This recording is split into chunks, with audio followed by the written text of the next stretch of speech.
પંજાબને ખાલિસ્તાન બનાવીને રહીશું। જો પંજાબના સીએમ ભગવત માન ઝેરથી નહીં મરે તો તેમના બેહાલ થશે।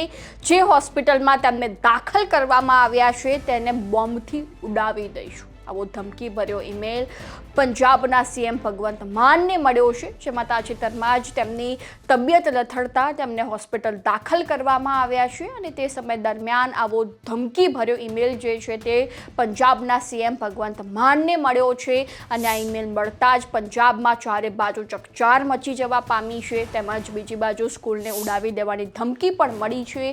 શું લખવામાં આવ્યું છે આ ઈમેલમાં, શું છે સમગ્ર મુદ્દો, તે અંગે ચર્ચા કરીશું આજે આ વિડીયોમાં। નમસ્કાર, સ્વાગત છે આપનું ક્રાંતિ માર્ગમાં। હું છું મેક્ષુ ઠક્કર આપની સાથે। તમને જણાવી દઈએ કે સીએમ ભગવત માનને રવિવારે બ્લડ પ્રેશર વધવાને કારણે મોહાલી હોસ્પિટલમાં દાખલ કરવામાં આવ્યા હતા। પાછા સોમવારે ડિસ્ચાર્જ થઈને તેઓ મોગામાં આપ સરકારના નશા વિરોધી રેલીમાં તેમને ભાગ પણ લીધો અને ત્યાં અચાનક શ્વાસ લેવામાં તકલીફ થતાં સોમવારે સાંજે લગભગ 5 વાગે ફરી અહીં દાખલ કરવામાં આવ્યા। સ્કૂલ અને ફોર્ટિસ હોસ્પિટલને સવારે 11 વાગે બોમ્બથી ઉડાવી દઈશું, પંજાબ હવે ખાલિસ્તાન બનીને રહેશે, તે રીતનો ધમકીભર્યો ઈમેલ જે છે તે આપવામાં આવ્યો છે। તેમાં વધુમાં જણાવવામાં આવ્યું કે સ્કૂલોની સાથે ફોર્ટિસ હોસ્પિટલને ભગવંત માન માટે ઉડાવવામાં આવશે। લોકો પોતાના બાળકોને બચાવો અને આજે જ મોહાલીની સ્કૂલો બંધ રાખો, જેમાં ભગવંત માનના લાશ ફોર્ટિસમાંથી કાઢીશું અને માનને પોલોનિયમમાંથી સંક્રમિત કરવામાં આવ્યા છે। જો તેઓ જીવતા બચી જશે તો બેઅંત જેવો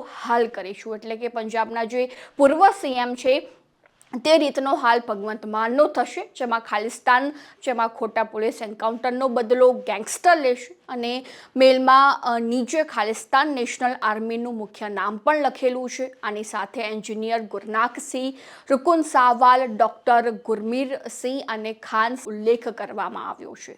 તો હવે તમને જણાવી દઈએ કે પોલોનિયમ શું છે, એ ઝેરની અસર કેવી રીતે થાય છે, જેનાથી સીએમને સંક્રમિત કરવામાં આવ્યા છે। જેમાં પોલોનિયમ 210ને વિશ્વના સૌથી ઘાતક ઝેરોમાંનું એક માનવામાં આવે છે।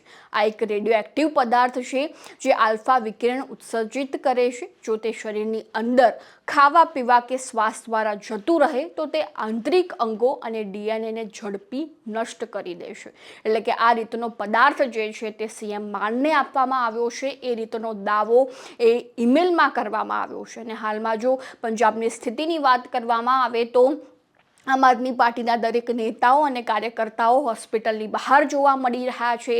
હાઈ સિક્યોરિટી જે છે તે જોવા મળી રહી છે। તો હવે જોવું રહ્યું કે આવતા સમયમાં પંજાબમાં કેવી સ્થિતિ જોવા મળે છે। તો ચોક્કસથી આવી જ અવનવી અપડેટ્સ માટે જોતા રહેજો ક્રાંતિ માર્ગ।